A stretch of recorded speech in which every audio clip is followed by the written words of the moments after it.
नमस्कार, आप देख रहे हैं स्टेट टुडे न्यूज। मैं हूं आपके साथ हर्षिता। आइए करते हैं खबरों से शुरुआत।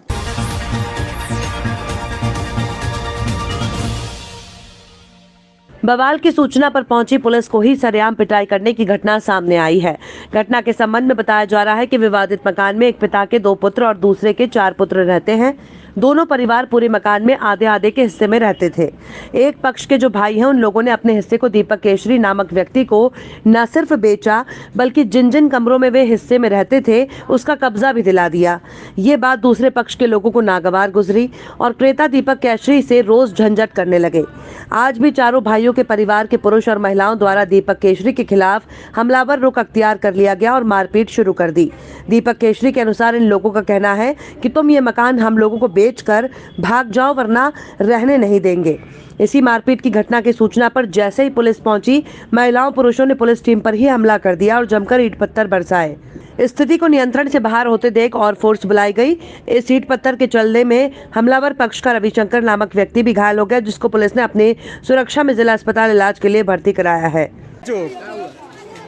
कैसे लगा है ये? रिश्तेदार की एक जमीन है सरदगंज मोहल्ले में। दबंग किस्म के लोग दीपक केसरी, मोहित केसरी लोग रजिस्ट्री करा लिए हैं। हमने कहा कि अभी किसी का नाम वाम नहीं चढ़ा है, अभी तक बंटवारा भी नहीं हुआ है, न्यायालय में विचाराधीन है, आप कब्जा मत कीजिए।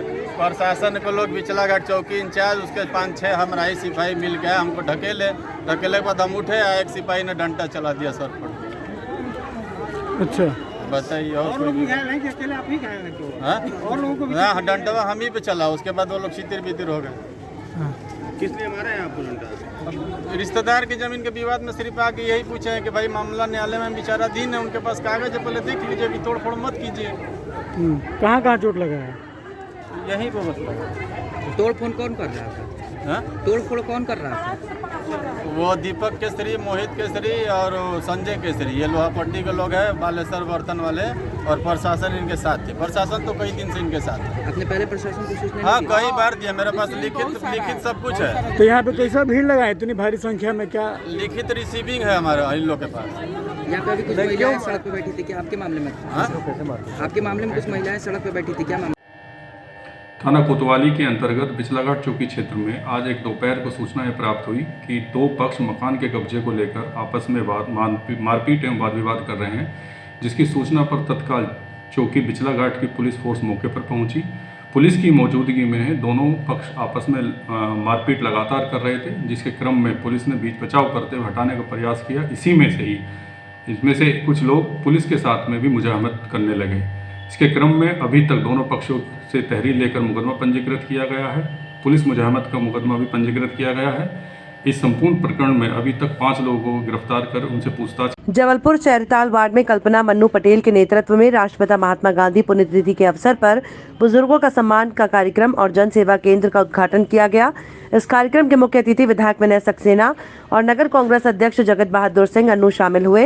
विधायक विनय सक्सेना, जगत बहादुर सिंह अन्नू, कल्पना पटेल और वरिष्ठ कांग्रेसियों ने सभी बुजुर्गों को माला और शॉल पहनाकर सम्मान किया और सभी बुजुर्गों का आशीर्वाद लिया। आज चेरीताल वार्ड में कल्पना पटेल, मन्नू पटेल, विक्की पटेल द्वारा हमारे कांग्रेस परिवार के द्वारा ये बुजुर्गों का सम्मान पिछले वर्ष भी किया गया था। इस वर्ष भी हमारे 100 से 150 बुजुर्गों का सम्मान किया जा रहा है। सम्मान इसलिए किया जाता है कि हमें बड़े बुजुर्गों का हमेशा आशीर्वाद मिलता रहे, आगे बढ़ने के लिए हमें मार्गदर्शन मिलता रहे, और ये परंपरा जो हम लोग चला रहे हैं, आज हमारे गांधी जी। आज चेरीताल वार्ड में कांग्रेस नेत्री कल्पना मन्नू पटेल जी के नेतृत्व में, उनके मार्गदर्शन में बुजुर्गवारों का सम्मान कार्यक्रम रखा गया था, जिसमें मुख्य अतिथि के रूप में क्षेत्र के लोकप्रिय विधायक विनय सक्सेना जी उपस्थित हुए। उन्होंने बुजुर्गवारों को माला पहना करके उनका आशीर्वाद प्राप्त किया। ये हमारी कांग्रेस की परंपरा थी, जिसका आगे निर्वहन अब वार्ड स्तर पर किया जा रहा है। रविंद्र गौतम, प्रदेश प्रवक्ता, भारतीय युवक कांग्रेस। जबलपुर मंडी मदार टेकरी कब्रिस्तान में पानी की किल्लत को देखते हुए याकूब अंसारी के द्वारा विगत दिनों मांग की गई थी कि मंडी मदार टेकरी कब्रिस्तान में बोरिंग की मांग की गई थी, जिसकी स्वीकृति राज्यसभा सांसद विवेक तनखा जी ने आज पूरी करते हुए बोरिंग मशीन भेजकर बोरिंग कराई, जिस पर मुख्य रूप से उपस्थित पूर्व पार्षद याकूब अंसारी, अमीन कुरैशी, अख्तार अंसारी, आयस राइन, अशरफ मंसूरी, शमीम अंसारी, शाकिर कुरैशी, मुन्ना बाबू कुरैशी, मुख्तार अंसारी, चांद कुरैशी, बबलू कुरैशी, आरिफ पहलवान, हाजी मुन्ना होटल, कलीम बाबा, आसिफ मंसूरी, असलम भाई घीवाले, सलीम खान, मतलूब अंसारी और अन्य कांग्रेस जन उपस्थित रहे। वहीं इस बड़ी सौगात के बाद माननीय विवेक तनखा जी का आभार व्यक्त करते हुए सभी जनप्रतिनिधियों और समाज के सरदारों के द्वारा उनका आभार व्यक्त किया गया। बहुत ही खुशी की बात है कि एशिया का सबसे बड़ा कब्रिस्तान मंडी मदार टेकरी के कब्रिस्तान में पानी वजू के लिए बहुत बड़ी तकलीफ थी और यहाँ नगर निगम के टैंकर के द्वारा पानी भरा जाता रहा जो रोज़ ख़त्म हो जाता था।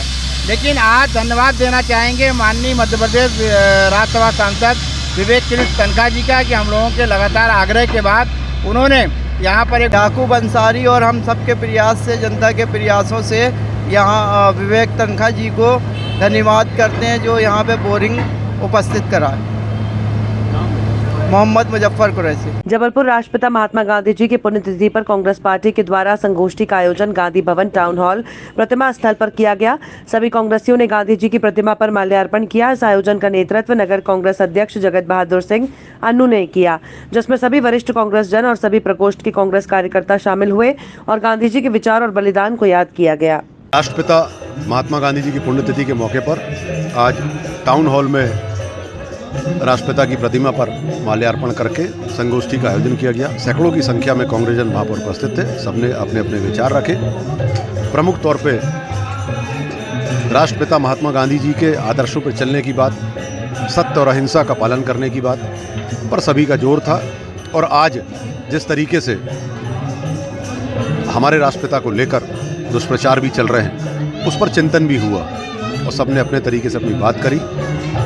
बहरहाल हम सभी राष्ट्रपिता के चरणों में नमन करते हुए उन्हें अपनी श्रद्धांजलि अर्पित करते हैं और युगों युगों तक। कोरोना की तीसरी लहर के बीच आ रही मौत की खबरों में से एक तरफ दहशत फैली हुई है, दूसरी तरफ उज्जैन जिले के लेकोडा गांव में मृत्यु भोज में उमड़ी भीड़ ने सारे रिकॉर्ड तोड़ दिए। इस भीड़ ने लोगों को रोकने के लिए खड़े किए गए गेट को भी तोड़ दिया। इस पूरे घटनाक्रम का वीडियो सोशल मीडिया पर जमकर वायरल हो रहा है, जिसे देखकर आप भी दंग रह जाएंगे। उज्जैन इंदौर की सीमा पर लगे ग्राम लेकोडा में आत्माराम पटेल के मृत्यु भोज की तस्वीरों ने सभी को हैरत में डाल दिया। 29 जनवरी को यहाँ पर मृत्यु भोज आयोजित किया गया था। इसमें हजारों की संख्या में लोगों ने हिस्सा लिया। लेकोडा गांव 5000 की आबादी वाला गांव है। यहाँ पर आयोजित कार्यक्रमों में बड़ी संख्या में लोग हिस्सा लेते हैं।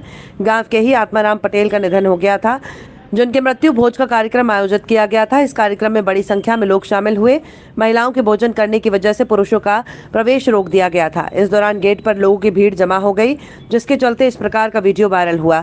कोरोना की तीसरी लहर के दौरान मध्य प्रदेश सरकार ने जो गाइडलाइन जारी की है, उसके तहत विवाह समारोह में 200 लोग के शामिल हो सकते हैं, जबकि अंतिम संस्कार के दौरान 50 लोग ही शामिल होने की अनुमति है। लेकिन देहात के इलाकों में कई स्थानों पर गाइडलाइन का पालन नहीं हो रहा, जिसकी वजह से कोरोना देहात के इलाकों में भी तेजी से फैल रहा है। ग्राम लेकोड़ा जो थाना चिंतामन के अंतर्गत आता है, उसमें एक नुक्ते का कार्यक्रम था जो किसी की डेथ के बाद नुक्ता होता है। उस कार्यक्रम में जो वहाँ के स्थानीय लोग थे वहाँ पहुँचे थे और उसी के दौरान एक जो वीडियो सोशल मीडिया पर वायरल हुआ है, इसी वायरल वीडियो के आधार पर पुलिस ने कॉग्निजेंस लिया है और उसमें एक वायलेशन का जो गाइडलाइन है उसका उल्लंघन मानते हुए एक कॉग्निजेबल ऑफेंस, एक अपराध पंजीबद्ध किया है और इसमें विवेचना की जा रही है। चिंतामन थाने का एक और मामला, राशन माफिया गरीबों के हक पर डाका डालने से बाज नहीं आ रहे। ये जुमला नहीं, तराना विधानसभा की हकीकत है। ग्रामीणों की जुबानी, जहां प्रधानमंत्री गरीब कल्याण योजनाओं का राशन लाभ से गरीबों को वंचित किया जा रहा है। ऐसा एक मामला ग्राम जवासिया कुमार और ग्राम बेलरी का मामला सामने आया। ग्रामीण जनों ने जन सुनवाई में सरकारी राशन दुकान संचालक के खिलाफ कड़ी कार्रवाई करने के संबंधित कलेक्टर महोदय के नाम शिकायती आवेदन जन सुनवाई में दिया, जिसमें बताया गया कि ग्राम जवासिया कुमार में राशन दुकान संचालक गजराज सिंह सिसोदिया रामपुरा द्वारा पिछले लॉकडाउन के समय से अब तक प्रधानमंत्री गरीब कल्याण योजना योजना के अंतर्गत आने वाले फ्री राशन का वितरण नहीं किया गया। गरीबों को दोगुना राशन नहीं देते हुए प्रत्येक महीने पैसे से मिलने वाला आधा अधूरा राशन ही देकर उपभोक्ताओं का नेट मशीन पर चढ़ा दिया जाता है। गरीबों को उचित जानकारी नहीं होने पर कार्ड धारक को थंब मशीन पर थंब लगाता है। थंब लगाते ही राशन का आहरण हो जाता है। इस संबंध में उपभोक्ताओं द्वारा अनुविभागीय अधिकारी तराना, तहसीलदार तराना और खाद्य अधिकारी तराना को भी शिकायती आवेदन दिया गया। खाद्य अधिकारी संतोष सिमोलिया के सुस्त रवैये के चलते राशन माफिया के हौसले बुलंद होते जा रहे हैं और गरीबों के हक का निवाला छीनने से बाज नहीं आ रहे। खैर, अब देखने वाली बात यह है कि गरीबों के राशन पर डाका डालने वालों पर कड़ी कार्रवाई की जाती है या नहीं, ये देखने वाली बात होगी। आज जिले पे एक ज्ञापन प्राप्त हुआ है जिसके संबंध में आज मैं जांच करने आया हूं। ये हमको एक ज्ञापन मिला था जिसकी जांच के लिए आज मैं यहाँ उपस्थित हुआ हूं कि लोगों को सामान पात्रता अनुसार नहीं मिल रहा है। एक शिकायती आवेदन मिला है, इसमें उपभोक्ताओं के सिग्नेचर हैं। तो इस संबंध में इसमें सरपंच ग्राम पंचायत बेलरी लिखा हुआ है, उनके भी सिग्नेचर हैं। तो आज इस संबंध में मैं शिकायत की जांच के लिए उपस्थित हुआ हूँ। जी सर, इसमें क्या पाया गया? अभी जांच चल रही है। इसमें मतलब उपभोक्ता बोल रहे हैं कि हमें मिला है, फ्री वाला मिला है, पैसे वाला मिला है। कुछ उपभोक्ता बोल रहे हैं कि हमें नहीं मिला है। तो इसकी क्लियर जांच की जाएगी। अभी जांच जारी है। सर, आपका नाम? मैं संतोष कुमार सिमोलिया, कनिष्ठ आपूर्ति अधिकारी तराना। जी सर, धन्यवाद। महिलाओं संबंधी अपराधों में आरोपियों की शीघ्र गिरफ्तारी के लिए जिले में चलाए जा रहे लगातार अभियान के तहत जिला पुलिस टीम को लगातार सफलता मिल रही है। जिले में जारी विशेष अभियान के तहत थाना जीरापुर की पुलिस टीम ने महिला से दुष्कर्म के फरार उद्घोषित आरोपी को गिरफ्तार किया। दिनांक 2 जनवरी 2022 को फरियादिया ने थाना उपस्थित आकर अपने साथ शादी का झांसा देकर दुष्कर्म करने और जान से मारने की धमकी देने के संबंध में रिपोर्ट की थी। सूचना पर थाना जीरापुर में है। फरार उद्घोषित आरोपी को शीघ्र गिरफ्तार करने में निरीक्षक प्रभात गौड़, थाना प्रभारी जीरापुर सरिता मिश्रा, उप निरीक्षक मंगल सिंह राठौर, आरक्षक 237 गणेश धाकड़, आरक्षक 781 अमित श्रीवास्तव, आरक्षक 381 पवन का महत्वपूर्ण योगदान रहा। जिला राजगढ़ के पुलिस अधीक्षक माननीय प्रदीप शर्मा जी के मार्गदर्शन में एडिशनल एसपी और एसडीपी महोदया के निर्देशन में थाना जीरापुर के अपराध क्रमांक 2/22 धारा 376, 2N, 365, 506, 34 भादा बी के फरार आरोपी अतुल चौधरी निवासी किलेरा को आज हमारा स्टाफ उप निरीक्षक सरिता मिश्रा एवं अन्य स्टाफ के घेराबंदी कर किलेरा से गिरफ्तार किया गया है। उक्त आरोपी पर सीमांत पुलिस अधीक्षक महोदय द्वारा 5,000 रुपये का इनाम घोषित किया गया था। आरोपी को गिरफ्तार कर माननीय न्यायालय पेश किया गया है। धन्यवाद। ब्लॉक कांग्रेस कमेटी रामपुरा द्वारा नगर के लालबाग में आज दोपहर 1 बजे महात्मा गांधी की 74वीं पुण्यतिथि मनाई गई। आयोजित कार्यक्रम में सर्वप्रथम स्वर्गीय महात्मा गांधी को श्रद्धांजलि देते हुए श्रद्धा सुमन अर्पित किए। कार्यक्रम को संबोधित करते हुए ब्लॉक कांग्रेस कमेटी के महामंत्री प्रवीण चौधरी ने कहा कि महात्मा गांधी के हत्यारे को तो फांसी मिली थी, लेकिन आज भी उनको मारने वाली विचारधारा जीवित है। जब तक महात्मा गांधी के विचार हमारे दिलों में रहेंगे, तब तक उनको कोई भी भारतीय जनमानस से नहीं हटा सकता। महात्मा गांधी की पुण्यतिथि पर हम उन्हें भावभीनी विनम्र श्रद्धांजलि अर्पित करते हैं। इस अवसर पर रामपुरा ब्लॉक कांग्रेस अध्यक्ष ईश्वर मुजावदिया, गुड्डू भाई, मुस्तफा भाई, डॉक्टर यशवंत पवार, रियाज मंसूरी, जीतू मोदी, सुनील गौड़, नग्गू पहलवान, साबिर भाई, श्याम पवार के अलावा ब्लॉक कांग्रेस कमेटी के पदाधिकारीगण, वरिष्ठ युवा कार्यकर्ता और नगरवासी मौजूद रहे। महात्मा गांधी को याद करते हुए ब्लॉक कांग्रेस कमेटी रामपुरा ने उनके लिए नमन का श्रद्धांजलि कार्यक्रम रखा है। आज गांधी जी के सिद्धांत अहिंसा परमो धर्म और जियो और जीने दो का जो उनका सिद्धांत था, वो आज हमारे देश में पूरी तरह से साबित हो रहा है। आज देश में जिस तरह की दुर्भावनाएं फैलाई जा रही है, उसमें गांधी जी के सिद्धांत महत्वपूर्ण योगदान रखते हैं और जनता को एकजुट रखने में गांधी जी के सिद्धांत का प्रबल योगदान रहा है। उनको हार्दिक श्रद्धांजलि देते हुए ब्लॉक कांग्रेस कमेटी के सभी सदस्यों का मैं हार्दिक आभार व्यक्त करते हुए चलने के लिए जनता को प्रेरित करता हूँ। एक फोटो ले लो राम। कटनी जिले के कुठला थाना क्षेत्र अंतर्गत इंदिरा नगर बस्ती में सोमवार की सुबह एक युवक की लाश मिलने से सनसनी फैल गई। मृतक रविवार शाम घर से निकला था और सुबह उसकी लाश एक सुनसान जगह में पड़ी मिली। इस संबंध में मृतक के बड़े भाई नई बस्ती के एडीसी कॉलेज के पीछे चक्की घाट समीप रहने वाले गुलाब निषाद ने जानकारी देते हुए बताया कि उसका छोटा भाई 34 वर्षीय चंद्रशेखर पिता ओमकार निषाद रविवार की शाम लगभग 5 बजे घर से निकला था। गुलाब ने बताया कि चंद्रशेखर केरल में पिछले 10 वर्षों से सीमेंट फैक्ट्री में काम करता है। कल जब घर से निकला तो उसकी जेब में पैसे भी थे। सुबह इंदिरा नगर में उसकी लाश पड़ी होने की खबर मिली। गुलाब ने आगे बताया कि उसके छोटे भाई की किसी से कोई दुश्मनी नहीं थी। मृतक के कान, सिर और शरीर के कई हिस्सों में चोट के निशान पाए गए हैं। पुलिस ने जांच पड़ताल शुरू की है। घर से तो साहब अच्छा गया है। अब भगवान जाने, अब हम देखे सुने नहीं, हमें सुबह 7 बजे पता मिला है। किस जगह की बात है? ये इंदिरा नगर की है। क्या हुआ था? अब घर से तो अच्छा गया, वहाँ हमको कुछ मालूम नहीं है। घर से कब निकला? कल शाम 6 बजे। और कब मिला? 7 बजे हमें खबर मिली। आज किसकी खबर मिली? अपने लड़के की। क्या हुआ लड़के को? लड़के को वो कि यहाँ उसकी लाश पड़ी है, पुलिस वाले उठा के ले गए अस्पताल। किस जगह पड़ी थी? इंदिरा नगर कॉलोनी में, आदर्श इंदिरा नगर वाली कॉलोनी, आवास कॉलोनी में। पावर हाउस के शरीर में कोई चोट के निशान? हाँ, पूरे सर में कान कटा है, सर फटा है और सर में किसी वजनदार कान वान सब बायां कान कटा है। पुलिस से आपने किसी के नाम बताए हैं? किसी पर शक है? न, हमें कोई के शक नहीं, किसी के नाम नहीं बताए। हम देखे नहीं तो हम झूठ नहीं बोलते। आप लोग को खबर कब मिली? हमें आज सुबह 7 बजे। क्या नाम है आपका? ओमकार नाथ निषाद। लड़के क्या नाम था? चंद्रशेखर निषाद। क्या उम्र थी लड़के की? 33 वर्ष। घटना घटी है? मेरे भाई की किसी ने पत्थर पटक के हत्या कर दी है। कहाँ रहते हैं? वो तो चक्की घाट में रहते हैं, लेकिन घटना इंदिरा नगर में हुई है। कितने बजे घटना ये? घटना तो मेरे को नहीं पता। मेरे को 9:30 बजे सुबह भांजे का फ़ोन आया था, तो बताया कि मामा के साथ ऐसा हादसा हो गया है। आपका भाई घर से कब निकला? कल शाम को 5:30 से 6 बजे के बीच में निकला था। और सूचना कितने बजे मिली? आज सुबह 9:30 बजे। किसी से उसकी कोई बुराई है, दुश्मनी? नहीं, उसकी कोई। आपको क्या लगता है हत्या किस वजह से हुई होगी? अब कल केरल जाने वाला था, जेब में पैसे भी थे उसके। आज की उसके रिजर्वेशन भी थी उसकी। कहाँ रहता था? अभी तो घर पे रहता रहा, लेकिन कल दीदी के यहाँ गया रहा कल। शरीर में कोई चोट के निशान है? हाँ, कहाँ? सर में पूरे चोट के निशान है, कान कटा हुआ है उसका। केरल काहे के लिए जा रहा था वो वहीं काम करते रहे। काहे काम करता था? सीमेंट के पाइप वगैरह बनते हैं और सेफ्टी टैंक बनते हैं, तो उसी में करता था। वहाँ कितने साल से काम कर रहा था केरल में? 7-8 साल हो गए उसको काम करते हुए। आप कौन उनके? मैं छोटा भाई उनका। क्या नाम है आपका? मेरा नाम गुलाब निषाद है। मृतक का क्या नाम है? चंद्रशेखर निषाद। आज कुठला थाना क्षेत्र में इंदिरा नगर गली नंबर 1 में सुबह सूचना मिली थी कि एक व्यक्ति की लाश है। थाना प्रभारी, FSL की टीम और हमारी बाकी अधिकारी मौके पे पहुंचे हैं। वहां पर एक 32-35 साल का चंद्रशेखर निषाद की मृत्यु हुई है।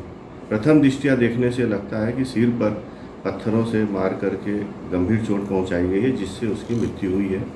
मर्ग कायम किया गया है। लाश का पोस्टमार्टम करने के लिए भेजा जा चुका है और संभावना है कि उसकी हत्या हुई है और उसकी पतारसी के प्रयास जारी है। कोतवाली थाना क्षेत्र में भी मिशन चौक के पास एक घटना हुई है, जिसमें अभी मर्ग के बाद हम लोगों ने हत्या का मुकदमा पंजीबद्ध कर लिया है और उसमें भी कुछ लोगों से पूछताछ चल रही है। उम्मीद है कि दोनों हत्याओं के मुकदमे में हम आरोपियों की गिरफ्तारी जल्द से जल्द कर लेंगे।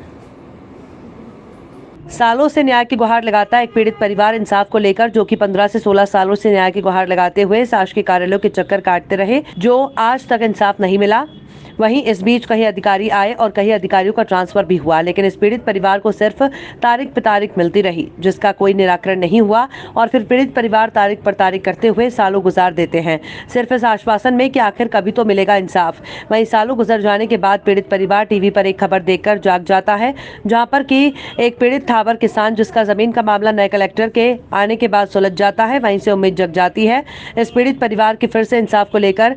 इस बार तो इंसाफ मिल ही जाएगा और फिर से पीड़ित परिवार इंसाफ की उम्मीद को लेकर आवेदन और निवेदन के साथ फिर से जन सुनवाई से लेकर तो अधिकारी तक आवेदन देने लग जाते हैं और फिर एक उम्मीद की किरण दिखती है और फिर सारे दस्तावेज देखने के बाद जिले के न्यायाधीश के बाद डिप्टी कलेक्टर द्वारा आदेश भी जारी हो जाता है पीड़ित परिवार के हक में। लेकिन वो कहते हैं ना कि आसमान से टपका तो खजूर पर अटका। पीड़ित परिवार क्योंकि आदेश के अनुसार आदेश की कॉपी जिले से आलोट तहसील में तो आ गई, लेकिन जब पीड़ित परिवार वहां पहुंचा तो फिर से वही बात हुई, तारीख पर तारीख। कभी कहते हैं कि अधिकारी शादी में गए हैं, वहीं पीड़ित परिवार उनके आने के इंतजार में शासकीय कार्यालय के चक्कर काटता रहा। ने कुछ नहीं दिया मुझे, मैं पेट भर भर के खा रही हूँ। साबरे पास गई थी मैं, पर वो सुनवाई करी रखो नहीं, मारी जल्दी सुनवाई कर ले तो अच्छो है। हे भगवान सुन लेता हूँ, ये भाई पोचे के पास ही रही आदमी की मरिया बात। अरे मजदूरी करी रही हूँ पर अभी नहीं वही रो, मारती बुढ़ापो आई गयो, सफाई दांत पड़ी गया, आंख दुखी रही, आंख में चश्मो बनी गयो। सनी मले रमेश वर्रारी नौकरी रहा, बहुत मेहनत करी है, बहुत तकलीफ देखी है मैं, बहुत दुख। હવે મારા બચ્ચાને નોકરી મિલ જાય या पेंशन चालू हो जा, कहीं भी हो जा ठीक है, नहीं तो હું તો હવે બુઢાપો આવી ગયો, સભાઈ મરનો है। હવે મને આત્મહત્યા करनी है, कलेक्टर ऑफिस में जाइने, ऑफिस में बड़ा ऑफिस में जाइने मैं आत्महत्या कर लूँगा। अब मरनो है, मारती मेहनत भी नहीं हुए कुछ। क्या नाम भैया आपका? प्रेम कुमार वाला। कहाँ रहता आप? जावरा इंदिरा कॉलोनी। एक सोशल मीडिया पे आपके द्वारा एक मैसेज वायरल हो रहा है आत्मदाह इच्छा मृत्यु के लिए, क्या है पूरा मामला और किस कारण से इस प्रकार का मैसेज किया है? मेरे पापा एक्चुअल में सर्विस में थे जी, आलोट में जी, 94 से 2000 तक जी। उनकी मृत्यु हुई 2006 में जी। तो उनका ना कोई अनुकंपा नियुक्ति मिली है जी, और ना ही कोई पेमेंट वगैरह, ये मम्मी की पेंशन वगैरह कुछ भी जारी नहीं हुआ जी। और एक आदेश हुआ है डिप्टी कलेक्टर से, जो उसकी भी अवहेलना अपने आलोट जो तहसीलदार महोदय हैं वो कर रहे हैं। अच्छा, क्या आदेश जारी हुआ था?